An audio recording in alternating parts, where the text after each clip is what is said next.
ॐ अज्ञानतिमिरान्धस्य ज्ञानाञ्जनशलाकया चक्षुरुन्मिलितं येन तस्मै श्रीगुरुवे नमः।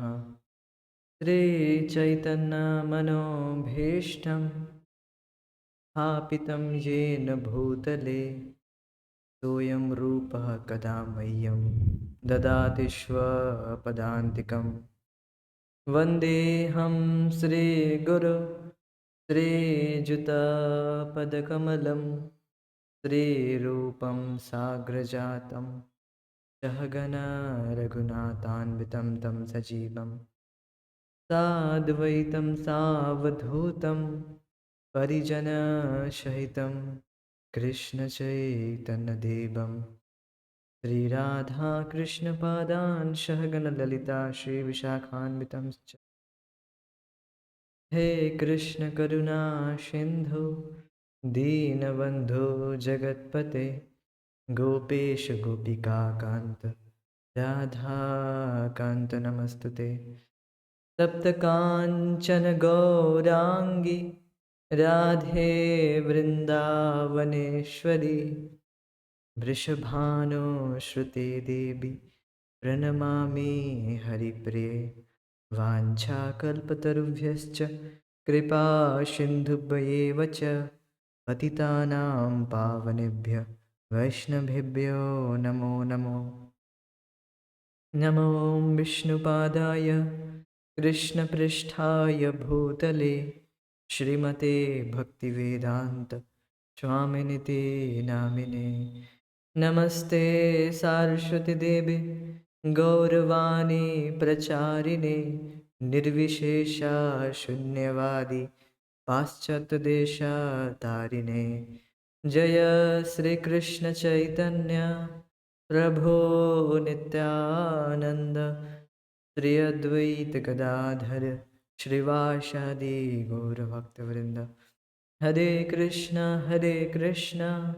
कृष्ण कृष्ण हरे हरे, हरे राम राम राम हरे हरे। वंदे अनंताद्भुतैश्वर्यं श्रीचैतन्य महाप्रभुं नीचोऽपि यत्प्रसादात् सत् भक्तिशास्त्र प्रवर्तक। गुरुवे गौरचंद्राय राधिकाय तदाले कृष्णाय कृष्णभक्ताय तद्भक्त।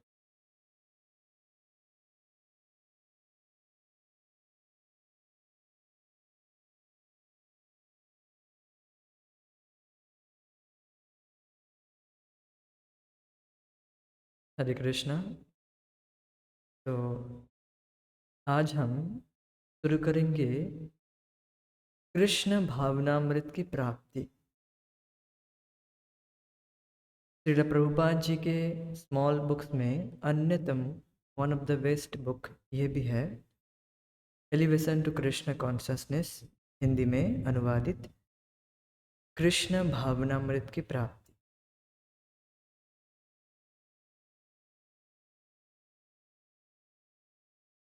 तो आज हम पर चर्चा करेंगे। उससे पहले हम जान ले कि आज हम क्या चर्चा करेंगे।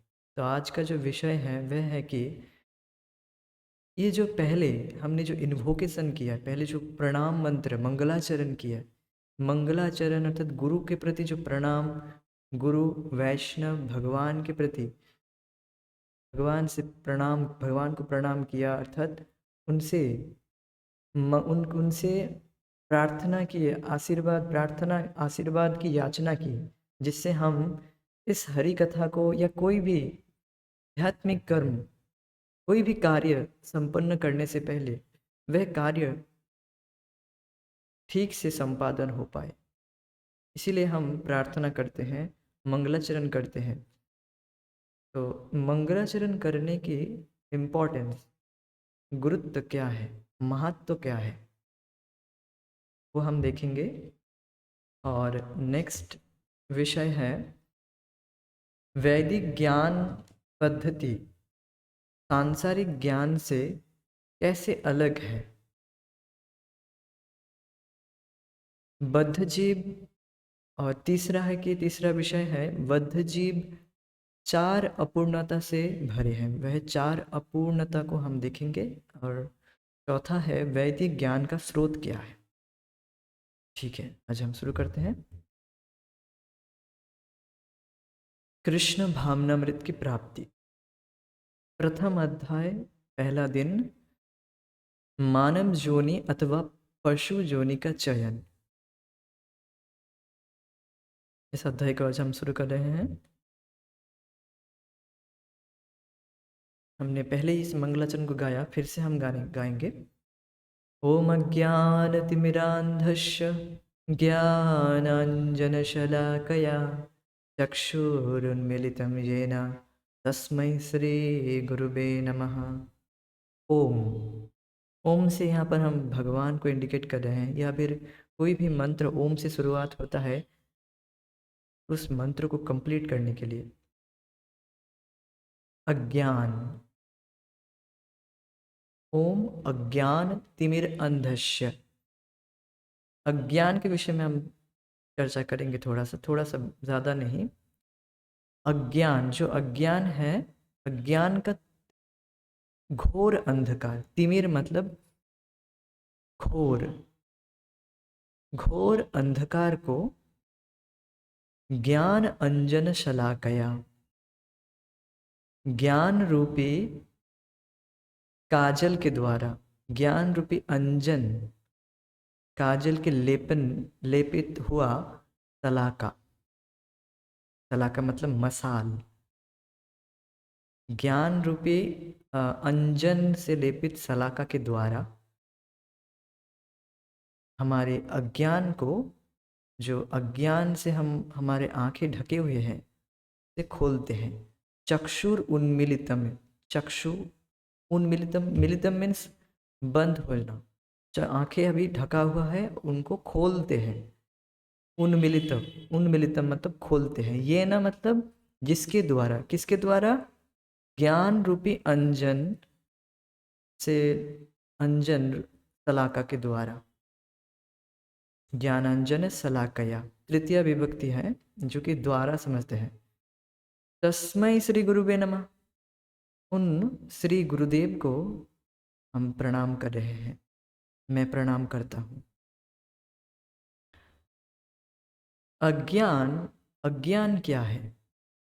अज्ञान यह है कि हम अपने स्वरूप को ही भूले हुए हैं। अपने स्वरूप का अज्ञान। पहले तो फर्स्ट लेवल ऑफ इग्नोरेंस, पहला जो लेवल ऑफ अज्ञान होता है वह होता है तम, अपने स्वरूप का अज्ञान, कि हम पहले ये भूल जाते हैं कि हम वास्तव में है कौन। सेकेंड लेवल ऑफ इग्नोरेंस ये होता है कि हम जो नहीं है, हम ये जो भौतिक शरीर जो क्षण क्षण परिवर्तित हो रहा है। अब देख ही सकते हैं, बचपन में एक शरीर था, फिर कैश किशोर अवस्था में एक शरीर होता है, देन युवावस्था में, देन प्रौढ़, देन वृद्धावस्था। तो इस तरह से आप देख रहे हैं कि शरीर परिवर्तित हो रहा है। अरे आपको तो मैंने पहचाना नहीं, आप पहले इतने छोटे थे, अभी इतने बड़े हो गए हैं, मैंने तो पहचाना ही नहीं आपको। तो पहचानेंगे कैसे?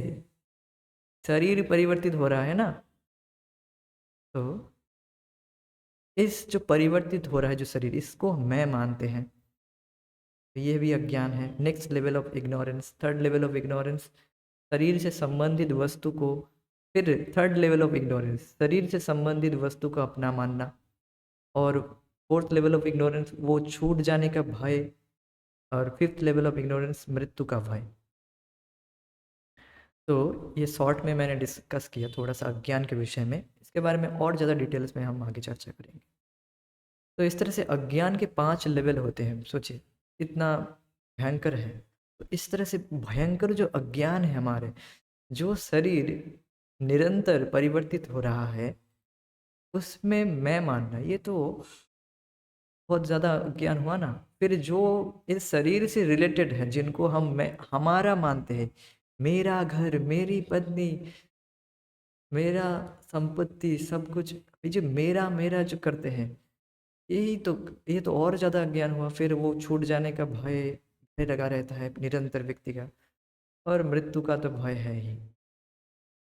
तो इस तरह से जो घोर अज्ञान है जीव का, कुछ इस तरह के घोर अज्ञान को सलाका अपने मशाल के द्वारा, गुरुदेव मशाल के द्वारा अज्ञान को, जो अज्ञान से ढका हुआ है, हमारे आंखें ढका हुआ है, आंख खोलते हैं।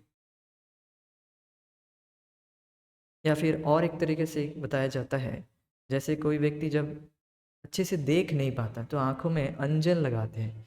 अंजन मीन्स काजल टाइप के कुछ है, काजल आदि अंजन लगाते हैं जिससे अच्छे से क्लियर विजन आए। तो ज्ञान रूपी अंजन लगाते हैं गुरुदेव, जिससे हम अच्छे से देख पाए। और ये भी है सलाका मीन्स, ये भी कहते हैं कि टॉर्च, अपने ज्ञान रूपी टॉर्च के द्वारा गुरुदेव हमारे आंखें को खोलते हैं कि अरे बद्धजीव, तुम ये शरीर नहीं हो, तुम तो भगवान परम पुरुष के अंश हो। तुम उनकी सेवा करो, तुम इस भौतिक शरीर की सेवा करके सदैव दुखी हुए हो। तो ये इस तरह से भगवत ज्ञान देकर हमारी आंखों को खोलते हैं। चक्षुरुन्मिलितम ये न तस्मै श्री गुरुवे नमः, उन गुरुदेव को हम प्रणाम कर रहे हैं। तो ये जो श्लोक है ये मंगलाचरण है।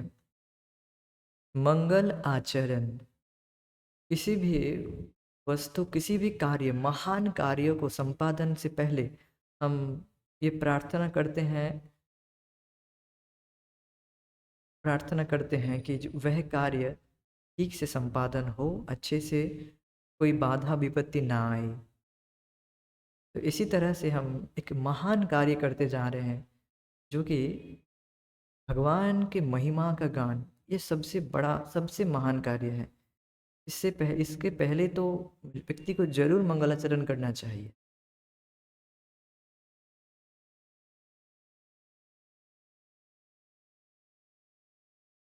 अनुवाद को थोड़ा पढ़ लेते हैं। अज्ञान रूपी घोर अंधकार से अंधे हुए मेरे नेत्र को जिन्होंने ज्ञान के अंजन रूपी सलाका से खोल दिया है, उन गुरुदेव को मैं सादर नमस्कार करता हूँ।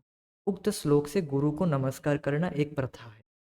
तो इस श्लोक के द्वारा गुरुदेव को हम प्रणाम करते हैं, आप कह सकते हैं। तो फिर अच्छा, जो नास्तिक व्यक्ति है वो इस तरह से कहता है, ठीक है तुम कार्य कर रहे हो, ठीक है, कथा करना चाहते हो कथा करो, ये मंगलाचरण आदि या प्रणाम प्रणाम करने की क्या ज़रूरत है। कुछ कार्य करना चाहते हो या कथा करना चाहते हो, ठीक है कथा कर शुरू करो, ये मंगलाचरण करने की क्या ज़रूरत है। नास्तिक अगर कहे तो उस पर कहते हैं सार्वभौम भट्टाचार्य, इसके उत्तर में सार्वभौम भट्टाचार्य कहते हैं कि आप कोई कार्य शुरू करना चाहते हैं तो क्या आप चाहेंगे वह उस कार्य में कोई बाधा विपत्ति आए। अगर नास्तिक को ही कहा जाए, आप कोई महान कार्य, आपके दृष्टिकोण से कुछ महान कार्य करने जा रहे हैं, आप कुछ महान, कुछ कोई बड़ा प्रोजेक्ट लिए हैं, कंपनी, ये कोई कंपनी में आप काम करते हैं, कोई बड़ा प्रोजेक्ट लिए हैं, तो उस बड़ा प्रोजेक्ट को आप कम अच्छे से करना चाहते हैं, तो आप नहीं चाहेंगे कि उसमें कुछ बाधा विपत्ति आए जिससे आपका कार्य काम बिगड़ जाए। ये तो कोई नहीं चाहेगा, सभी तो मन में ये इच्छा करते हैं कि ये कार्य ठीक से चले, एग्ज़ाम ठीक से पास हो जाए, फेल ना हो जब इस बार। इस तरह से जगत में होता ही है, प्रार्थना करते हैं मन में, तो उसको व्यक्त करने में क्या दिक्कत है। जब मन में यह इच्छा जागृत हो रहा है कि यह कार्य ठीक से संपन्न हो, अच्छे से संपन्न हो, तो उसे व्यक्त करने में क्या दिक्कत है। इसीलिए हम इस महान प्रचार कार्य में भगवान के महिमा गान, जो कि सबसे महान कार्य है जगत में, इससे बड़ा कुछ नहीं होता है। भारत भूमिते जन्म हইল যার, जन्म सार्थक करिते करो पर उपकार। चैतन्य चरितमृत, कि आपका अगर भारत भूमि में जन्म हुआ है, भारत भूमि पुण्य भूमि कहा जाता है, इस पुण्य भूमि में आपका अगर जन्म हुआ है, दूसरों का उपकार कीजिए। उपकार क्या है, उपकार यही है कि आप दूसरों को, भारत भूमि जो कि पुण्य भूमि है, इसमें, इसी में धर्म, ये धर्म क्षेत्र है, यहीं पे धर्म पनपा है, धर्म यहीं पर, जो धर्म है, भगवान सारे मुनि ऋषि यहीं पर धर्म भारत भूमि में आए हैं। तो भारत भूमि जो भी बहुत ही पुण्य भूमि है, यहाँ से आप भगवत ज्ञान को दूसरों को दे सकते हैं। यही सबसे बड़ा परोपकार है। दूसरों का अज्ञान हटाइए। पूरा जगत अज्ञान से भरे हैं। अज्ञान रूपी तिमिर अंधकार, तिमिर अर्थात घोर अंधकार से ढका हुआ है। तिमी मतलब, और एक व्हेल फिश जो बताया जाता है शास्त्र में, वो उससे भी बताया जाता है तिमिर। वो सबसे बड़ा जो मछली है तिमी, व्हेल फिश। तो सबसे सबसे ज़्यादा अंधकार है। सबसे ज़्यादा अंधकार क्या है? अज्ञान का अंधकार। उससे बचा सकते हैं इस ज्ञान से, ज्ञान के अंजन सलाका के द्वारा। तो दूसरों का परोपकार यही है कि आप दूसरों को, इस ज्ञान को दूसरों को दीजिए। भगवान कृष्ण गीता में कहते हैं, जो भी भगवत गीता के ज्ञान को दूसरों को देता है वह सबसे प्रिय है मेरा। तो यही है सबसे बड़ा परोपकार। और इस महान कार्य से पहले हमें अवश्य मंगलाचरण करना चाहिए। मंगलाचरण में हम किन से प्रार्थना करते हैं? फर्स्ट वी प्रे टू, हम पहले तो गुरुदेव को,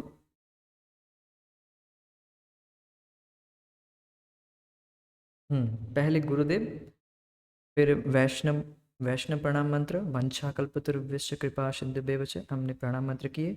और भगवान को, गुरु, वैष्णव, भगवान, इन तीनों को स्मरण करना चाहिए और प्रणाम निवेदन करना चाहिए और उनसे जांचना करना चाहिए कि हम बिल्कुल अयोग्य हैं और हमें शक्ति दीजिए, हमें आशीर्वाद दीजिए जिससे हम इस महान कार्य को कर पाएँ। चैतन्य चरितमृत में आदि लीला में भी, जहाँ पर कृष्णदास कविराज गोस्वामी वे भी इस तरह से मंगलाचरण करते हैं और मंगलाचरण के महिमाओं को बताते हैं। कैसे?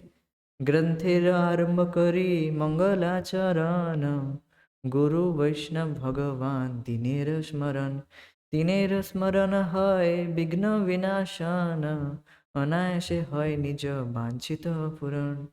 ग्रंथेर आरंभ करी मंगलाचरण, ग्रंथ का प्रारंभ करते हैं, अर्थात वैष्णव, मेनली वैष्णव शास्त्रों, जब शास्त्रों को पढ़ते हैं उनसे पहले मंगलाचरण करना चाहिए। क्यों? क्योंकि यह दिव्य ज्ञान है। ये कोई साधारण भौतिक ज्ञान नहीं है जो आप अपने बुद्धि से समझ लेंगे, अपने विद्वता से समझ लेंगे, अपने स्कॉलर्स से समझ लेंगे। यह नहीं है। बहुत बड़े बड़े स्कॉलर्स हो ये हैं जो कि भगवत गीता एवरीथिंग सब कुछ पढ़ लिया किंतु फिर भी भगवान के भक्त नहीं बने, तो उनके स्कॉलर्स का कोई अर्थ नहीं हुआ, क्योंकि वह गुरु वैष्णव भगवान के आनुगत्य से नहीं पढ़ते हैं। और इसीलिए कृष्णदास कविराज गोस्वामी चैतन्य चरितमृत में बताते हैं कि हमको वैष्णव शास्त्र अर्थात भगवत ज्ञान को पढ़ने से पहले गुरुदेव से बिल्कुल नम्र होकर प्रार्थना करना चाहिए कि हम तो बिल्कुल अज्ञान में हैं। अज्ञान रूपी अंजन, अज्ञान रूपी अंधकार से हम, हमारी आंखें बिल्कुल ढका हुआ है, इसको हटाइए। तो इस तरह से प्रार्थना करते हैं गुरु से, वैष्णव से और भगवान से। और तीनेर स्मरण है विघ्न विनाशन, और इन तीनों का स्मरण करने से जो भी विघ्न आता है वह विनाश हो जाता है। विघ्न, जो भी विघ्न आएगा या आने की संभावना है बिल्कुल खत्म हो जाएगा। अनायासे है निज वांछित पूर्ण, और बिल्कुल आसानी से अब हमारी जो इच्छा है कि इस भगवत ज्ञान को दूसरों को दिया जाए जिससे उनका भी जो अज्ञान है वह दूरीभूत हो जाए और उनको भी ज्ञान प्राप्त हो और वह भी भगवान का भक्त बने। यही हमारी इच्छा होनी चाहिए। और इस तरह से अपने ये जो इच्छा है ये अनायास है, बहुत ही आसानी से पूर्ण हो जाते हैं। ये बात है। तो इस तरह से आप समझे कि गुरुदेव को प्रणाम अर्पण करना कितना महत्वपूर्ण है, गुरु वैष्णव भगवान को।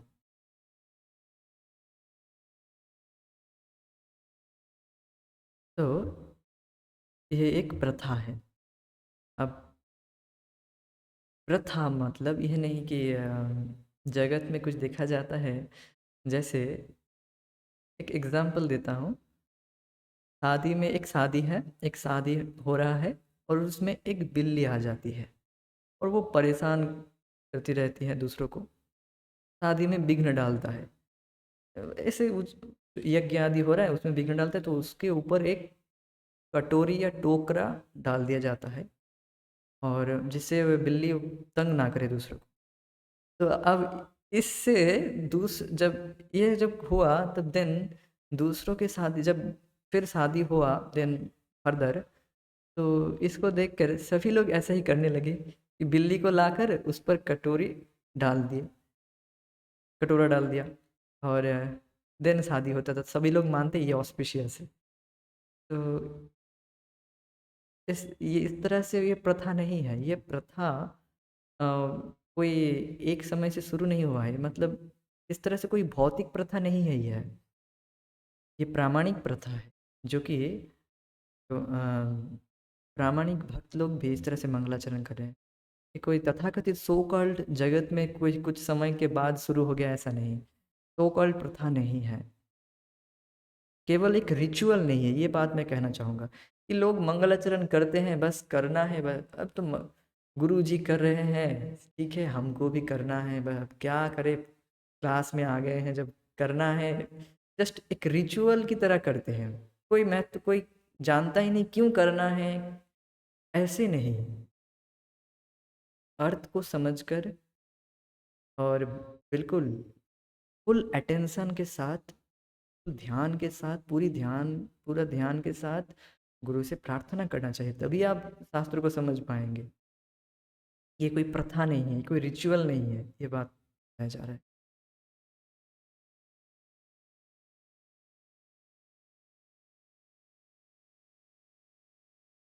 जो अपने शिष्य को दिव्य ज्ञान का प्रकाश देते हैं, तो इस तरह से हम नम्र होकर नम्रता से प्रार्थना करेंगे, तो दिव्य ज्ञान हृदय प्रकाशीला, दिव्य ज्ञान हृदय में प्रकाशित होगा।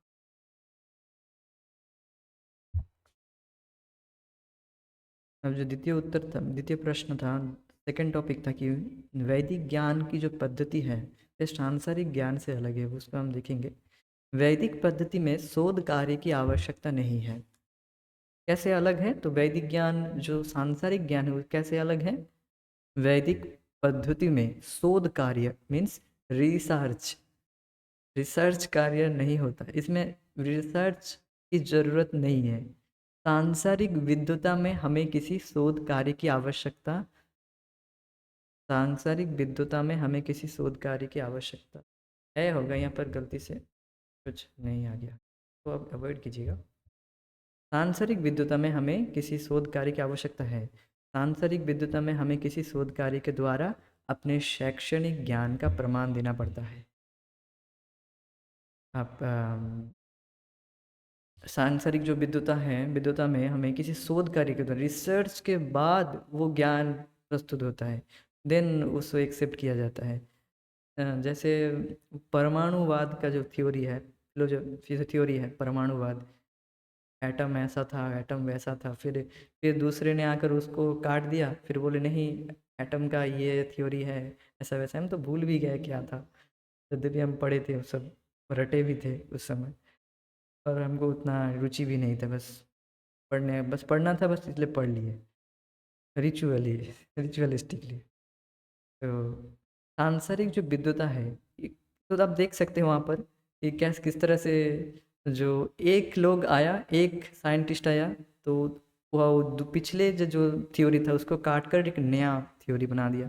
फिर दूसरा व्यक्ति आया, तो प्रथम व्यक्ति के थ्योरी को काट कर एक नया थ्योरी प्रस्तुत कर दिया, उसी को बेस करके कुछ नया अपना कुछ थ्योरी दिए। तो इसी तरह तो ये क्या हो रहा है, शोध कार्य, तो रिसर्च कंप्लीट ज्ञान नहीं है। किंतु वैदिक पद्धति इससे भिन्न है। वैदिक पद्धति में शोध कार्य पहले ही कर लिया गया है। मतलब वैदिक ज्ञान में शोध कार्य, मतलब वैदिक ज्ञान जब दिया जाता है तब वह बिल्कुल परफेक्ट ज्ञान दिया जाता है। उसमें कोई डुअलिटी नहीं, कोई अडल्ट्रेशन नहीं। मतलब अभी एक बात बता रहे हैं कि आप भगवान कृष्ण के शरण में जाओ, भगवान कृष्ण ही भगवान है, the supreme personality of the godhead is Krishna, Krishna परम भगवान है। तो कोई व्यक्ति, आप जो भी भक्त बने हैं, जो भी कृष्ण कॉन्शियस में आए हैं, कृष्ण भावना भावित हुए हैं, जो भी गुरु हैं आपको, हर गुरु जो इस परंपरा से आए हैं, ब्रह्म मध्व गौड़ीय परंपरा जो हमारा है, वैष्णव परंपरा, 4 संप्रदाय हैं, उनमें से हम ब्रह्म मध्व गौड़ीय संप्रदाय से हैं। तो इन जो 4 जो वैष्णव संप्रदाय, श्री संप्रदाय, कुमार संप्रदाय और दैवी संप्रदाय है एक, और हमारा ब्रह्म मध्य गौड़ीय संप्रदाय, इन चारों संप्रदाय को आप पूछेंगे कि भगवान कौन है, भगवान आप सभी लोग बताएंगे भगवान Krishna, Krishna is the supreme personality of the godhead. हाँ, और विष्णु बताएंगे, क्योंकि भगवान कृष्ण विष्णु में तत्व तो कोई भेद नहीं है। तो ये दो बात ही आपको, दो उत्तर ही आपको आएगा तीनों जो 4 जो संप्रदाय है। अर्थात वैदिक ज्ञान आपको कभी गुमराह नहीं करेगा कि कभी कभी बोल देगा कि दुर्गा जी भी भगवान है, शिव जी भी भगवान है, वो भी भगवान है, ये भी भगवान है, ऐसा नहीं बताया जाएगा। Krishna is the supreme personality of the godhead, बिल्कुल क्लियर कट ज्ञान दिया जाता है। और इस तरह से गुरु परंपरा में, गुरु शिष्य परंपरा में सेम ज्ञान दिया जाता है, जो गुरुदेव बस हस्तांतरित कर देते हैं ज्ञान को। तो इसमें कोई शोध कार्य नहीं होता। गुरुदेव ऐसा, गुरुदेव के जो शिष्य आए, गुरुदेव को बात के काट कर अपना कुछ थ्योरी प्रस्तुत कर देता है, आप ऐसा कभी नहीं देखेंगे। अर्थात अब अभी बिल्कुल दृष्ट उदाहरण देता हूँ। मैं अभी जो अभी क्लास तैयार कर रहा था, मैं अपने शिक्षा गुरु जैसे पढ़ाए हैं वह उतना तो मैं पूरी तरह से डिटो नहीं बता सकता, जितना मुझे मुझे समझ में आया, जितना मेरी क्षमता है उतना मैं प्रस्तुत कर रहा हूँ। किंतु शिल प्रभुपाद जी के वचनों को रख कर, ऐसा नहीं कि मैं शिल प्रभुपाद जी के वर्ड्स को कुछ और ही व्याख्या कर रहा हूँ। इसी को प्रभुपाद मेरे शिक्षा गुरु जो हैं वो थोड़े कुछ और श्लोकों को कोट करके आपको थोड़ा अच्छे से समझाएंगे, शायद उतना हम प्रयास करेंगे क्या। और मैं उन श्लोकों को शायद कोट नहीं कर पा रहा हूँ, मेरी क्वालिटी की वजह से, अपने ज्ञान की वजह से, न क्षमता नहीं है मेरी।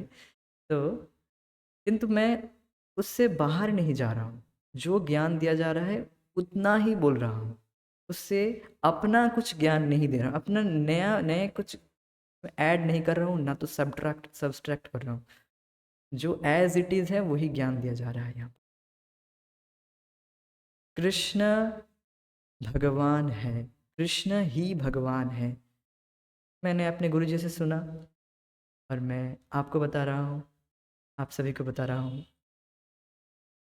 और ऐसा नहीं कि मैंने ये बात बताया कृष्ण भी भगवान है तो ये गलत हो जाएगा। तो यहाँ पर मैंने अपना बुद्धि लगा दिया कि और भी शायद कोई भगवान है, कृष्ण भी लगा दिया मैंने, भी नहीं, ये गलत हो गया। दिस इज बिल्कुल, ये बिल्कुल रॉन्ग है। कृष्ण ही भगवान है। तो इस तरह से ज्ञान दिया जाता है, जो बात सुनते हैं उसी को ही पास ऑन करना होता है बस। यहाँ पर ऐड करना कुछ नहीं होता है, ना तो सब्ट्रैक्ट। जो कि जो तथाकथित शिक्षा है, जो सांसारिक विद्वता है, वहाँ पर ऐसा होता है। वह ज्ञान परिपूर्ण है, वैदिक ज्ञान बिल्कुल परिपूर्ण है।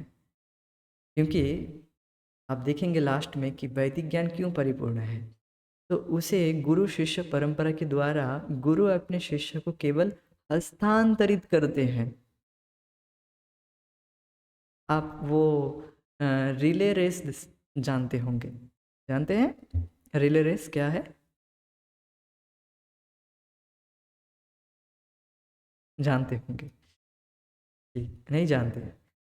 रिले रेस ऐसा होता है, एक एक वस्तु आपको एक पकड़ा दिया जाता है, आपको 100 मीटर भागना होता है, देन आपके जो प्रतिनिधि है उसको पकड़ा देना होता है, वो फिर भागता है उस रील को लेकर। किंतु वो वो एक नया रील उसमें डाल नहीं देता है, जो हाथ में पकड़ाया जाता है उसी को लेकर भागता है वो। बिल्कुल उदाहरण भगवान प्रकट कर रहे हैं, ये उदाहरण मैं तैयार करके नहीं आया था। तो देखिए गुरु भगवान से प्रार्थना करने का ये फायदा है। ये बिल्कुल, ये उदाहरण मैंने कभी सोचा भी नहीं था, अभी आ रहा है, भगवान दे रहे हैं। तो ये रिले रेस आप देखे होंगे, सर्च करेंगे यूट्यूब में, वो आप देख देख लेंगे। एक व्यक्ति रील लेकर 100 मीटर या 500 मीटर भागता है। देन उसका प्रतिनिधि खड़ा रहता है एकदम एंड पर। और वो उसका जो पहला वाला व्यक्ति वो आते ही तुरंत उसको रील पकड़ा देता है, वो रील को लेकर फिर भागता है। तो इस तरह से क्यों इस तरह से क्यों होता है? जब बड़ा बड़ा रेस होता है, बहुत 3-4 किलोमीटर बहुत लंबा रेस जब होता है, तब ऐसे रिले रेस कहा जाता है इसे। और वहाँ पर जो दूसरा व्यक्ति होता है, वो कोई अपना नया रील नहीं डाल लेता, वो वही रील को पकड़ कर भागता है। ये बात मैं समझाना चाहता हूँ। वो ना तो कुछ अपना रील डालता है या कुछ उसमें कुछ को तोड़ देता है, कुछ नहीं करता, उसी को लेकर भागता है। तो ऐसे ही गुरु शिष्य परंपरा में होता है। गुरुदेव जो ज्ञान दे रहे हैं उसी को एज इट इज़ लेकर हमें दूसरों को पास ऑन करना है, यही है। श्रील प्रभुपाद जी बताते हैं, मेरी कोई योग्यता नहीं है, मेरी योग्यता यही है कि मैं अपने गुरु जी से, अपने गुरुदेव से जो ज्ञान प्राप्त किया वह मैं एज इट इज़ प्रस्तुत कर रहा हूँ, यही मेरी क्वालिटी है। और यही क्वालिटी सभी को डेवलप करना है, जो भी कृष्ण भावनामृत में आगे प्रचार करना चाहते हैं। गुरुदेव जो बता रहे हैं तो एज इट इज़, कुछ ऐड नहीं करना है उसमें, कुछ सब्ट्रैक्ट नहीं करना है, जो बता रहे हैं वही बात बतानी है। Krishna is the supreme personality of the godhead, बस इतना है। इसमें कुछ अपना कोई ऐड नहीं करना है, कुछ सब्ट्रैक्ट नहीं करना है। तो ये पूर्ण ज्ञान है।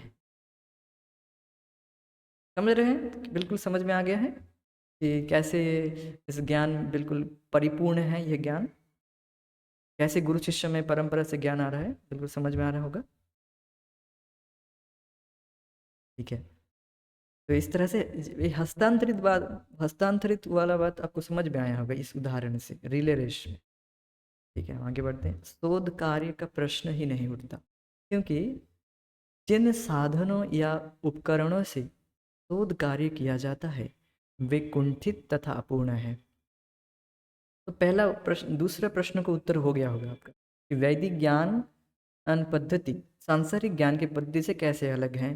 कैसे अलग है, बिल्कुल समझ में आ गया कि जो सांसारिक ज्ञान है उसमें शोध कार्य होता है, मीन्स रिसर्च वर्क फर्दर होता ही रहता है ना। अभी तक तो कोई ना कोई उसी में रिसर्च करता ही रहता है, रिसर्च करता ही रहता है। देखिए रिसर्च कैसा होता है, कोई एक तार्किक होगा, बहुत तार्किक होगा, वो मेरे बात को काट देगा और खुद खुद के बात को स्थापित कर देगा। और उससे भी बड़ा तार्किक, उससे भी ज़्यादा तर्क देने वाला, अच्छा तर्क देने वाला, वो उसके बात को काट कर अपना बात को स्थापित कर देगा। तो ये ऐसे तार्किक लोग ऐसे करते हैं। तार्किक मीन्स जो आर्ग्यूमेंट प्रस्तुत करते हैं, अपने आर्ग्यूमेंट को स्थापित करेंगे और दूसरे को आर्ग्यूमेंट को काट देंगे, इस तरह से होता है। और तो इस तरह से तर्को अप्रतिष्ठो हम, शास्त्र ज्ञान दिव्य ज्ञान आप तर्क से नहीं ज्ञान ग्रहण कर सकते, तर्को अप्रतिष्ठ हम। और जो शोधकर्ता अर्थात रिसर्चर्स इस तरह से करते हैं, अपने ज्ञान को स्थापित करते हैं, दूसरे को काट देते हैं, फिर दूसरा व्यक्ति आता है, फिर उस व्यक्ति के ज्ञान को काट कर अपने ज्ञान को स्थापित कर देता है। इसी तरह से चलता आ रहा है। और वैदिक ज्ञान को आप इस तरह से ग्रहण नहीं कर सकते, क्योंकि यह बता ही गया है, तर्को अप्रतिष्ठ हम, तर्क के द्वारा अर्थात शोध कार्य के द्वारा आप ग्रहण नहीं कर सकते, तर्क के द्वारा आप इसको स्वीकार नहीं कर सकते। ये बात है। तो आपको समझ में आया होगा कि वैदिक ज्ञान कैसे सांसारिक ज्ञान से अलग है। वैदिक ज्ञान में कोई कुछ एडल्ट्रेशन नहीं होता है, एज इट इज। जैसे भगवान कृष्ण ब्रह्मा जी को बता है, ब्रह्मा जी नारद जी को, नारद जी इस तरह से व्यास देव जी को, व्यास देव जी बिल्कुल एज इट इज जो ज्ञान प्रस्तुत किए, वही एज इट इज ज्ञान हमारे पास आ रहा है श्रील प्रभुपाद जी की। ये बात है। तो अब हम देखेंगे कि बद्ध जीव 4 प्रकार के अपूर्णता से कैसे पूर्ण है। और ये जो शोध करता है इनमें यह 4 अपूर्णता रहता है, और जिनके द्वारा यह शोध कार्य करते हैं रिसर्चर्स, साइंटिस्ट लोग जो अपना ज्ञान प्रस्तुत करते हैं अज्ञान, तो देखते हैं कि उनमें क्या फॉल्ट्स हैं। तो देखिए उनमें नहीं, मतलब हर बद्ध जीव, केवल उनकी बात नहीं कर रहा हूँ, हर बद्ध जीव की यह 4 डिफेक्ट्स होते हैं। क्या क्या है? देख लेते हैं। तो शोध कार्य का प्रश्न नहीं उठता, क्योंकि जिन साधनों या उपकरणों से शोध किया जाता है वे कुंठित तथा अपूर्ण हैं। अपने वर्तमान भौतिक अस्तित्व में हम प्रकृति के अनेक नियमों से बंधे हैं। सभी बद्ध जीव अपनी इंद्रियों की अपूर्णता के कारण 4 दोषों के अधीन हैं। वे 4 दोष क्या हैं हम देखते हैं।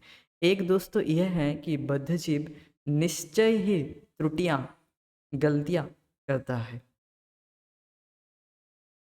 तो बद्ध जीव की यह टेंडेंसी रहती है कि वह त्रुटियां, गलतियां करता है। फर्स्ट, पहला डिफेक्ट, पहला दोष कि वह गलतियां करता है। तो आप तो ये कह ही नहीं सकते कि बद्ध जीव अर्थात हर जीव गलती करता ही है।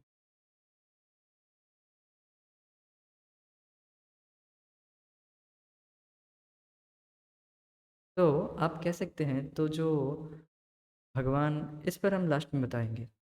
हम बस त्रुटियों को देख लेते, 4 दोष को देख लेते, फिर इसको।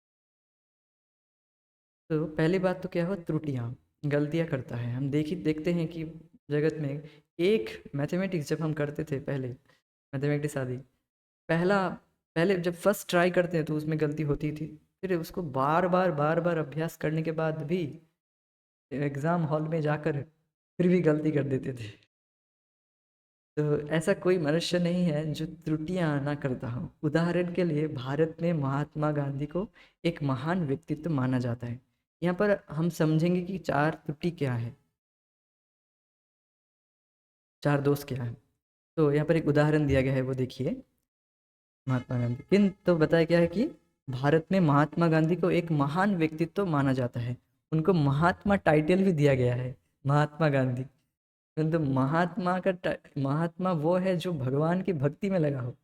और बस केवल अपने नाम से महात्मा लगा लेने से महात्मा नहीं हो जाता। महात्मा नाम तो माम पार्थम दैवीं प्रकृति आश्रिता भजन्ति अनन्य मनुष्य ज्ञात्वा भूतादि अव्ययम। जो महात्मा है वे अनन्य मन से मेरा भजन करता है। अनन्य मीन्स का गोल है कि भगवान को प्रसन्न करने के लिए भक्ति कर रहा है, और भक्ति ही कर रहा है, भक्ति का ही सहारा लिया, और कोई ज्ञान कर्म का अनुशीलन नहीं करता। तो उसको अनन्य अनन्य भाव से भक्ति कर रहा, शुद्ध भक्ति कर रहा है जो व्यक्ति, उनको महात्मा कहा जाता है। और यहाँ पर इनको महात्मा लगा दिया गया इनके नाम से, ठीक है, कोई बात नहीं। तो एक महान व्यक्ति तो माना जाता है, किंतु उन्होंने भी त्रुटियां की। जिस सभा में वे मारे गए उसमें जाने से 5 मिनट पूर्व उनके विश्वस्त साथियों ने उन्हें वहां जाने से मना किया था, किंतु वे हट पकड़ गए। बद्ध जीव दशा में त्रुटियां करना बड़ा स्वाभाविक है। बद्ध दशा में त्रुटियां करना बहुत बड़ा स्वाभाविक है। इसलिए अंग्रेजी में यह प्रसिद्ध कहावत है, चल पड़ी है, त्रुटियां करना मनुष्य के लिए स्वाभाविक है।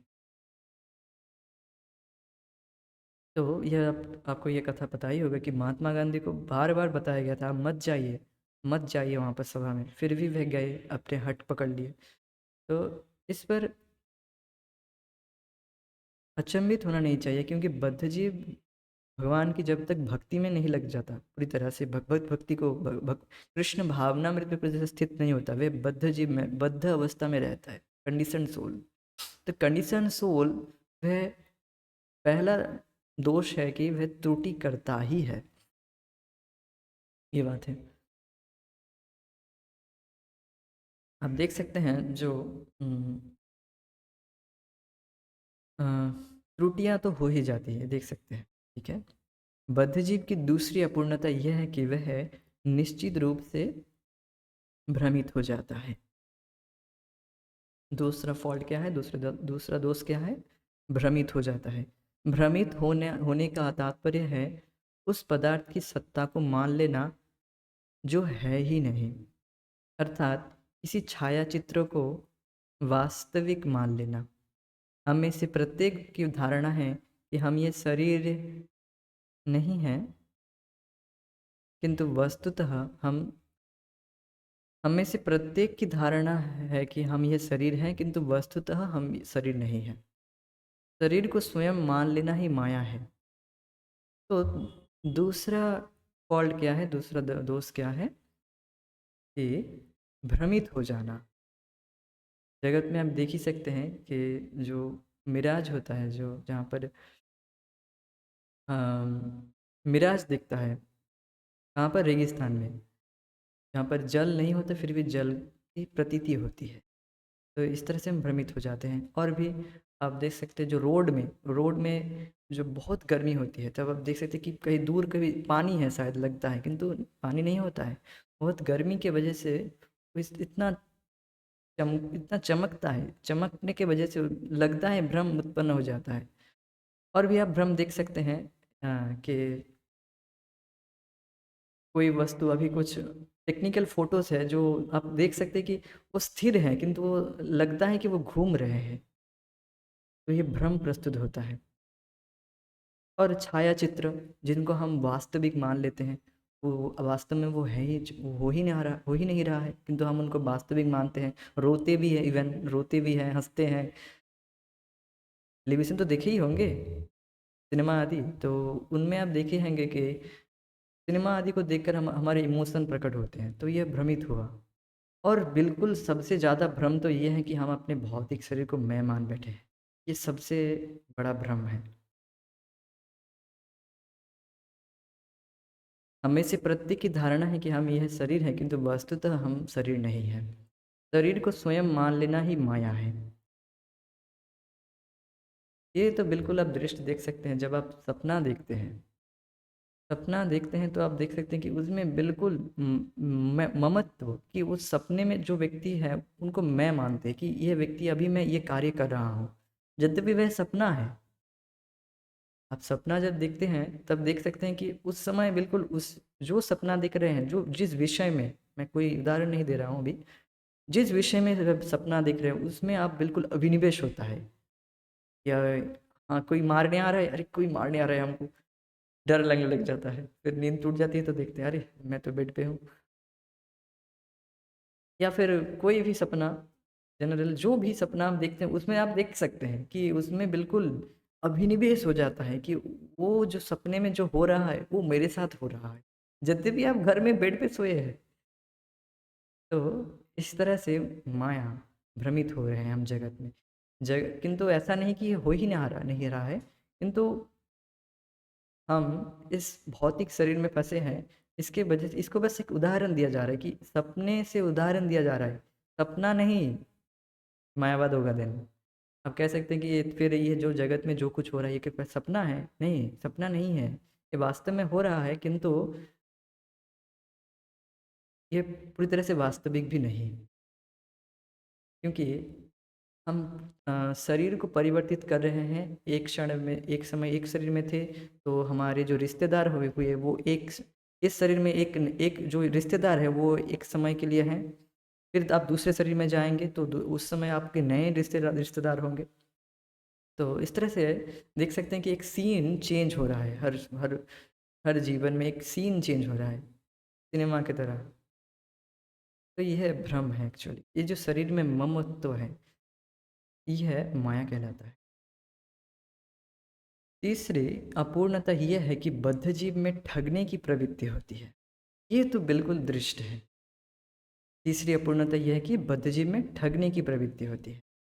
हम किसी दुकानदार को प्राय ये कहते सुनते हैं, क्योंकि आप मेरे मित्र हैं, मैं आपसे कोई लाभ नहीं लूंगा। आप देख सकते हैं कहीं फिर दुकान में जाएंगे तो वो आपको चाय देंगे, आप ठीक है चाय लेंगे, कुछ कचौरी, कुछ छोले भटूरे लेंगे, ऐसे इस तरह से वो बात करेंगे जैसे मैं हम उनके अ, बहुत ही क्लोज मित्र हैं, इस तरह से भाव दिखाते हैं, किंतु केवल वो कुछ लाभ चाहते हैं हमसे, बस कुछ लाभ की वजह से, लोभ की वजह से, कुछ पैसा की वजह से वो इस तरह से अच्छा व्यवहार करते हैं। वास्तव में हमसे कोई कोई फर्क नहीं पड़ता, हमसे कोई मित्रता कुछ नहीं है,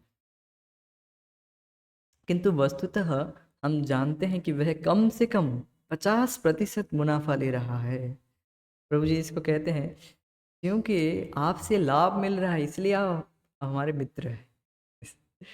क्योंकि आपसे लाभ मिल रहा है इसलिए आप मित्र हैं हमारे। ये बात है, वास्तव में ऐसा ही हो रहा है। ठगने की इस प्रवृत्ति के कितने ही उदाहरण हैं। कितने ही ऐसे अध्यापकों के उदाहरण भी हैं जो वास्तव में तो कुछ जानते ही नहीं हैं, किंतु अपने सिद्धांतों को संभवतः, प्रोबेबली, परहैप्स तरह से कहते हैं, अथवा ऐसे हो सकता है जैसे वाक्यों से प्रतिपादित करते हैं, जबकि वास्तव में वे अपने छात्रों को केवल ठग रहे होते हैं। तो इस तरह से इस तरह के साइंटिस्ट लोग अपने अपने डिग्री में फला फला डिग्री, पीएचडी, एमएससी, फला फला डिग्री लगाकर दूसरों को ठगते हैं। परहैप्स, प्रोबेबली, अब ये इन वर्ड्स के साथ आप फेमिलियर होंगे, आप फिजिक्स आदि पढ़े होंगे या मैथमेटिक्स में भी आता है। थोड़े थोड़ा सा हायर मैथमेटिक्स में ऐसे प्रोबेबिलिटी आता है, प्रोबेबिलिटी थ्योरी, संभावना थ्योरी। वहाँ पर संभावना से ही मैथमेटिक्स हो रहा है उसमें। मुझे तो पहले समझ में नहीं आता कि ये संभावना से कैसे मैथमेटिक्स हो रहा है। कोई कोई व्यक्ति संभावना लगा कर अर्थात हो सकता है इस तरह से, इसी पर थ्योरी लेकर उसमें ही हम माथा कोड़ रहे हैं। मैं तो मुझे बिल्कुल समझ नहीं आता इसको मैं क्यों पढ़ रहा हूँ। मुझे बिल्कुल इंटरेस्ट नहीं था, फिर भी जब मुझे समझ में आया, मैं ये संभावना थ्योरी ये क्या है, फिर भी बस रट लिए थे, कुछ सूत्र वगैरह बता देते थे, फार्मूला वगैरह, वही को रट कर एग्जाम भी पास कर गया, अच्छे नंबर भी ला गए। ये बात है। तो जो भौतिक स्टडीज हैं, जो सांसारिक स्टडीज हैं, उसमें केवल यही बात बताई जाती है, प्रोबेबिलिटी, संभा और परहैप्स, इस तरह से एक्यूरेट ज्ञान नहीं दिया जाता है वहाँ पर, और उसी को बिल्कुल रचे पचे हैं उसी में, उसी को महान मानते हैं। जो इसमें जो अज्ञान में सबसे श्रेष्ठ है वही ज्ञानी है। जो अज्ञान में श्रेष्ठ है वही ज्ञानी है। जगत में इस तरह से लोग भ्रमित हैं सभी लोग।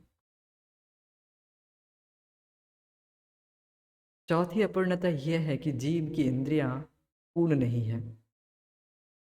हमारी दृष्टि इतनी सीमित है, ना तो हम बहुत दूर देख सकते हैं, ना ही बहुत पास। हमारे नेत्र कुछ विशेष दिशाओं में नहीं, दिशाओं में ही देख पाते हैं, इसलिए यह समझा जाता है कि हमारी दृष्टि सीमित है। इसी प्रकार हमारी अन्य सब इंद्रियां भी सीमित है। तो असीमित असीमित को इन अपूर्ण और सीमित इंद्रियों से नहीं समझा जा सकता है। तो देखिए, तो आप समझ गए कि चार डिफेक्ट्स क्या है, क्या क्या है। पहले तो वह त्रुटि करता है, he commit mistakes, then second क्या है, भ्रमित हो जाता है, बद्धजीव। और तीसरा ठगने की प्रवृत्ति। चौथा क्या है, इंद्रियां अपूर्ण है। बिल्कुल बैठा लीजिए, बिल्कुल बैठा लीजिए इनको, इन गुणों को, क्योंकि यह अब भी हम में है। मैं पूरी तरह से इनको इस तरह से अभी बताया नहीं, क्योंकि इनको जानना पहले ज़रूरी था।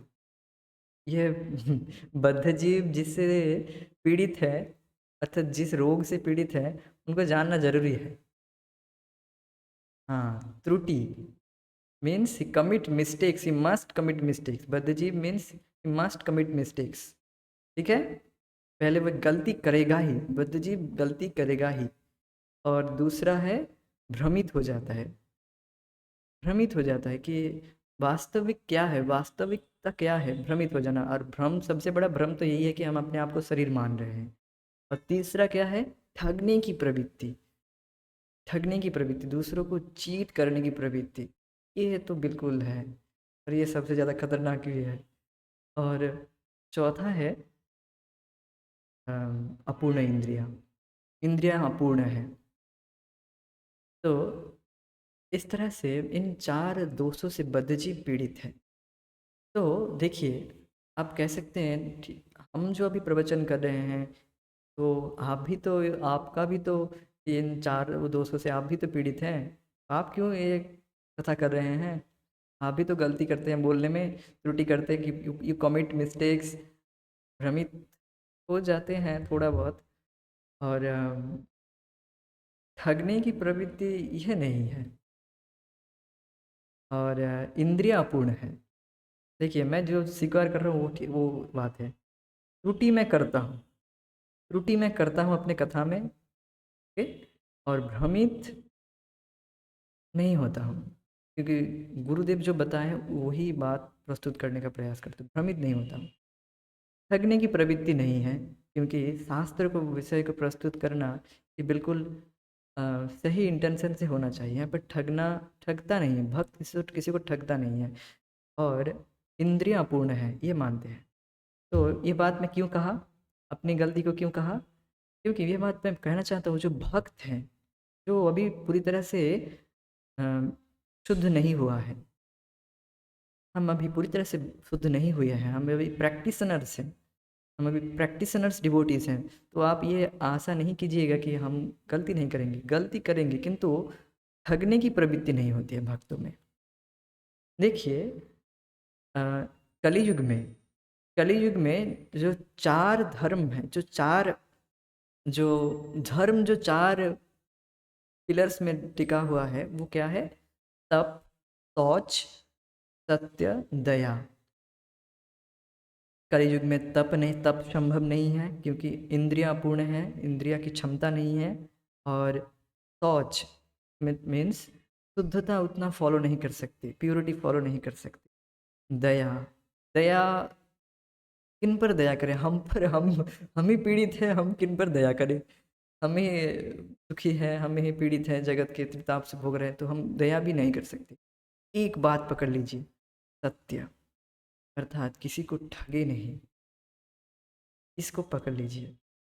अगर आप भक्ति में प्रगति करना चाहते हैं, इन तीनों को फॉलो पूरी तरह से नहीं भी कर पाए, कोई बात नहीं, किंतु सत्य, सत्य को पकड़ लीजिए कि किसी को मैं ठगूंगा नहीं है, और वस्तु में गलती करूँ किंतु ठगूंगा नहीं, क्योंकि भक्ति में और प्रगति करने के लिए कपटता नहीं रखना है, अर्थात ठगने की प्रवृत्ति को बिल्कुल जीरो करना है, तभी आप भक्ति में प्रगति कर सकते हैं। छूट दिया गया है, देखिए, तप नहीं है, शौच नहीं है, और दया भी नहीं है। एक है क्या? कलयुग में एक ही है, सत्य। किसी को ठगूंगा नहीं, मेरी इंद्रियां पूर्ण है, इसीलिए मैंने बताया कि लास्ट में बताऊंगा, पहले इन त्रुटियों को बता दूं फिर बताऊंगा। हाँ, मुझ में ही ये त्रुटि है कि मैं त्रुटि करता हूँ, मैं बोलने में त्रुटि करता हूँ, क्योंकि ये बद्ध जीव हूँ ना, अभी तो पूरी तरह से मुक्त नहीं हूँ, अभी तो भक्ति कर रहा हूँ, प्रैक्टिशनर्स हूँ, धीरे धीरे मुक्ति के और वैकुंठ के मार्ग में हूँ, वैकुंठ में मार्ग में हूँ अभी तो। पूरी तरह से भाव स्तर में नहीं आए हैं, नित्य मुक्त नित्य बद्ध, और उनके बीच में हम हैं, प्रैक्टिशनर्स, भक्ति कर रहे हैं अभी, साधक हैं हम। तो इस बात को बिल्कुल पकड़ लीजिए, सत्य, कि आप किसी को ठगेंगे नहीं, तभी आप भक्ति में प्रगति कर पाएंगे। सरलता ही वैष्णवता, सरलता ही वैष्णवता, सरल रहना है, किसी को ठगना नहीं है, यही वैष्णवता है। जितना आप सरल रहेंगे, सिंपल रहेंगे, उतना ही आप प्रगति किए हैं। As simple like a child, एक शिशु की तरह, एक शिशु, एक शिशु में किसी को ठगने की प्रवृत्ति नहीं होता है। एक बच्चे में, छोटे बच्चे जो इनोसेंट 5 साल का छोटा बच्चा है, उसमें कोई ठगने की प्रवृत्ति नहीं होती। As simple as like a child, और मुझे गौर किशोर महाराज जैसे कहते हैं, to become simple like a child. जिस तरह से एक छोटा बच्चा सिंपल है, उसका हृदय बिल्कुल सरल है, उस तरह से बनना है, ये बात है। इसीलिए इस पर मैंने थोड़ा फोकस किया, सत्य, क्योंकि जो भगवत ज्ञान है वो एज इट इज़ ग्रहण करना है, जितना आपकी क्षमता है उतना ही आपको दूसरों को पास ऑन करना है, ये बात है। अब दो बात को अच्छे से समझ पाए तो दो बात ही प्रस्तुत करेंगे, और बात अब समझ में नहीं आया तो उनको प्रस्तुत नहीं करेंगे। हमारी उतनी क्षमता नहीं है, हम उतना नहीं बोल पाएंगे। हम जो बात जो सुने, जो अच्छी, जो बिल्कुल शास्त्र से प्रमाणिक है, जो परंपरा से आया है, जो ज्ञान बिल्कुल परंपरा से आया है, उनको ठीक से बताना है। जैसे supreme personality of the godhead is Krishna, Krishna is the supreme personality of the godhead. तो यह ज्ञान बिल्कुल है, इसमें कुछ दिक्कत नहीं है, तो ये आप दूसरों को बता सकते हैं। क्या आप इस क्लास से जो आप समझ पाएँ कि अज्ञान क्या है, ज्ञान क्या है, जितना आपको समझ में आया उतना ही दूसरों को पास ऑन करना है। और हमने तो ये टॉपिक ही उठाया है कि मंगलाचरण क्यों करना है और गुरु से प्रार्थना क्यों करना है, 4 डिफेक्ट्स क्या हैं आपको समझ में आया होगा, दूसरों को भी वैसे ही समझाएँगे, ये बात है। और ये इसी तरह से ज्ञान को पास ऑन करना होता है।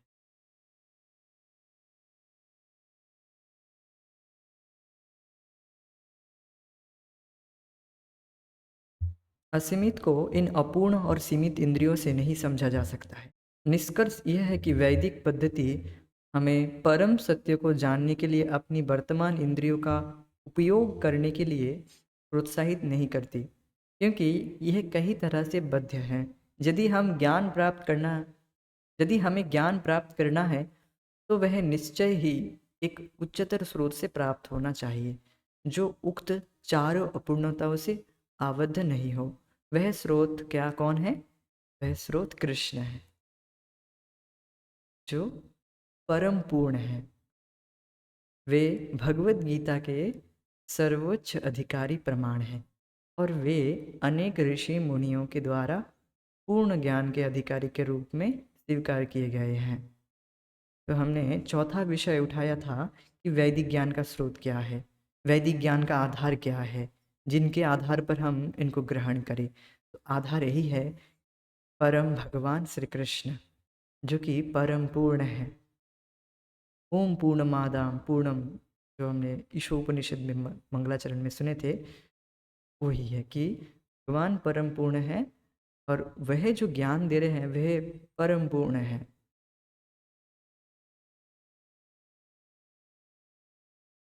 तो ये बात है। और ये भी असित देवल व्यास नारद कपिल, ये जो तेजस है, जो महात्मा है, जो कि जो इंद्रियों के परे उठ गए हैं, जो इंद्रियों से परे उठ गए हैं, जो बद्ध नहीं है, जो जो मुक्तावस्था में है, जो मुक्त जीव है, वह भी, तो ऋषि मुनि भी भगवान को भगवान के रूप में स्वीकार किए हैं और उनके ज्ञान को स्वीकार किए हैं।